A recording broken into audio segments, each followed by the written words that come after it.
नमस्कार दोस्तों, स्वागत है आपका हमारे चैनल लर्न एंड ग्रो में। आज हम डिस्कस करेंगे सरफेस टेंशन के फिनोमिना के बारे में। जो सरफेस टेंशन का फिनोमिना होता है वो किस कारण होता है और क्यों होता है, तो उसके बारे में आज हम देखेंगे। तो सरफेस टेंशन है क्या? अगर हम इसको लिक्विड के बारे में इसके बारे में बात करें कि लिक्विड के अंदर ये क्यों होती है, तो देखिए लिक्विड के जो मॉलिक्यूल्स हैं तो हम उनको पहले मान लेते हैं। मान लीजिए जो उसके कोई भी लिक्विड है उसके मॉलिक्यूल हैं वो सफियर शेप के बने हैं। पहले तो हम ये अजम्पशन मान लेते हैं कि वो सफियर शेप के बने हैं, यानी कि एक सर्कल आप मान लीजिए जब आप उसको फ्रंट से देखते हैं तो इस शेप के वो बने हैं। तो उसके बाद क्या है, यहाँ पे जो लिक्विड है इस कंटेनर के अंदर दिखाया गया है, जो ये ब्लू लाइंस के अंदर दिखाया गया है। तो ये जो है लिक्विड है और ये जो है ये हमने दिखाए हैं, ये इसके मॉलिक्यूल हैं। तो इनको बड़ा करके दिखाया गया है ताकि हम इसको आसानी से समझ सकें। तो यहाँ पे ये देखिए, ये है सरफेस जो बिल्कुल कांटेक्ट में है एयर के साथ। तो ये लिक्विड का सरफेस है, जो ऊपर क्या है, एयर है और गैस आप बोल सकते हैं। तो एयर और गैस ऊपर है और यहाँ पे ये लिक्विड का सरफेस है, यानी कि ये वो सरफेस है जो दो चीज़ों को अलग करता है। ऊपर इसके गैस है और नीचे इसके सारा लिक्विड है, या एयर है ऊपर, नीचे सारा लिक्विड है।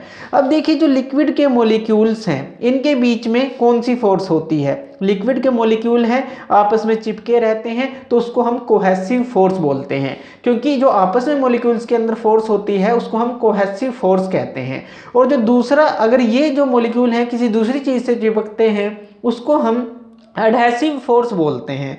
तो नीचे जो है कोहेसिव फोर्स है, यानी कि हर एक मॉलिक्यूल क्या है, एक तरह के इक्विलिब्रियम कंडीशन में है, एक तरह से एक दूसरे के ऊपर इक्वल फोर्स लगा रहा है। तो वो नीचे जो है रिजल्टेंट है, जो पूरे जो मॉलिक्यूल्स का आपस में जो फोर्सेस का रिजल्टेंट है वो जीरो होगा। कैसे? देखिए मान लीजिए आप इस मॉलिक्यूल की बात करें, अब इस मॉलिक्यूल के ऊपर इस तरफ से भी फोर्स है, इस तरफ से भी फोर्स है, यानी कि इसके चारों तरफ यहाँ पे जो लिक्विड है उसके मॉलिक्यूल्स हैं और वो इसके ऊपर बराबर फोर्स लगा रहे हैं चारों तरफ से।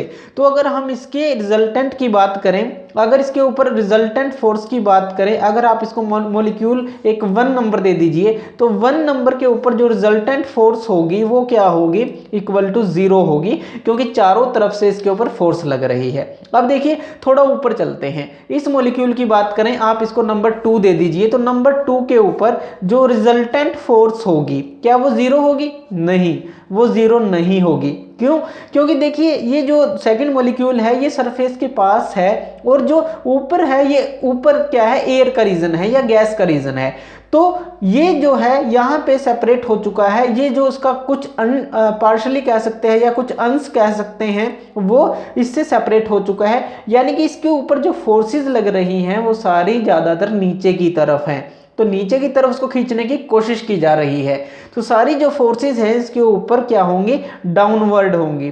तो इसके ऊपर लग रही हैं डाउनवर्ड जो रिजल्टेंट फोर्सेस हैं, तो डाउनवर्ड की तरफ उसको यानी कि नीचे खींचा जा रहा है।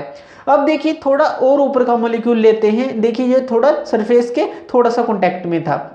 अब हम ऊपर चलते हैं तो ये जैसे हमने ये मॉलिक्यूल्स लिए, हम इन दोनों को नंबर दे देते हैं 3। तो थर्ड मॉलिक्यूल के ऊपर आप क्या कहेंगे कि जो रिजल्टेंट फोर्स होगी तो वो कहाँ लगनी चाहिए। अब देखिए जो थर्ड मॉलिक्यूल है ये लगभग हमने हाफ सफियर लिया है या हाफ सर्कल आप कह लीजिए वो लिया है।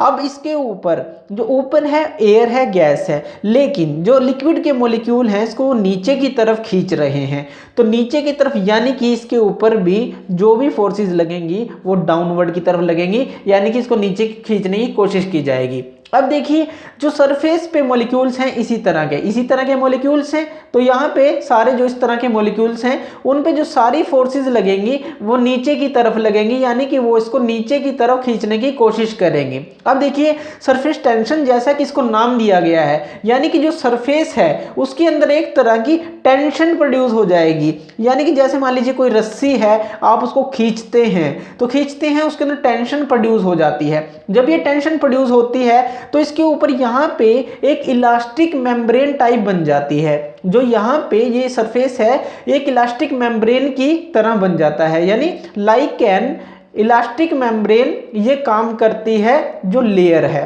जो सबसे ऊपर वाली लेयर है वो इलास्टिक मेम्ब्रेन की तरह काम करती है। अब देखिए ये इलास्टिक मेम्ब्रेन की तरह काम करेगी, तो आप इसका एक छोटा सा एग्जांपल ले लीजिए। मान लीजिए एक कोई रस्सी है और दो सिरों से आपने उसको पकड़ रखा है, लेकिन वो क्या है, ढीली है। अब इसके ऊपर कोई चीज आप रखेंगे तो वो नीचे की तरफ जाएगी क्योंकि ढीली है, और ये नीचे की तरफ जाएगी। अगर आप इसको कस लें, आप इसको दोनों तरफ से खींचें, अब क्या है, इसके अंदर एक पावर आ चुकी है, एक तरह की टेंशन आ चुकी है। अब जब भी आप इसको खींच लेंगे, दोनों तरफ से अच्छी तरह से खींच लेंगे, अब इसके ऊपर कुछ चीज रखिए तो वो यहीं पे इसके ऊपर आसानी से बैठ सकती है। तो जितना भी लोड वो सहन कर सकती है, यानी कि जो टेंशन है वो सहन कर सकती है, छोटा मोटा जो लोड सहन कर सकती है, आराम से उसके ऊपर टिक सकता है। इसी तरह से सरफेस टेंशन पे भी क्या होता है, जब ये मॉलिक्यूल जो है उनकी फोर्सेस को नीचे की तरफ खींचती हैं, जब नीचे की तरफ खींचती है तो यहाँ पे एक इलास्टिक मेम्ब्रेन बन जाती है। इलास्टिक मेम्ब्रेन यानी कि सरफेस टेंशन में आ जाता है, खिंचाव में आ जाता है। उस खिंचाव के कारण क्या होता है, उस खिंचाव के कारण क्या होता है, यहाँ पे छोटी मोटी चीजें जैसे आपने देखे होंगे, जो मच्छर होते हैं छोटे छोटे, वो पानी के ऊपर बैठ जाते हैं। तो वो इसी कारण से वो बैठ सकते हैं, क्योंकि यहाँ पे इसके अंदर एक क्षमता आ जाती है कि ये थोड़ा बहुत लोड को सहन कर सकती है। तो यहाँ पे जो आप छोटा मोटा जैसे सुई हो गई या हल्की चीज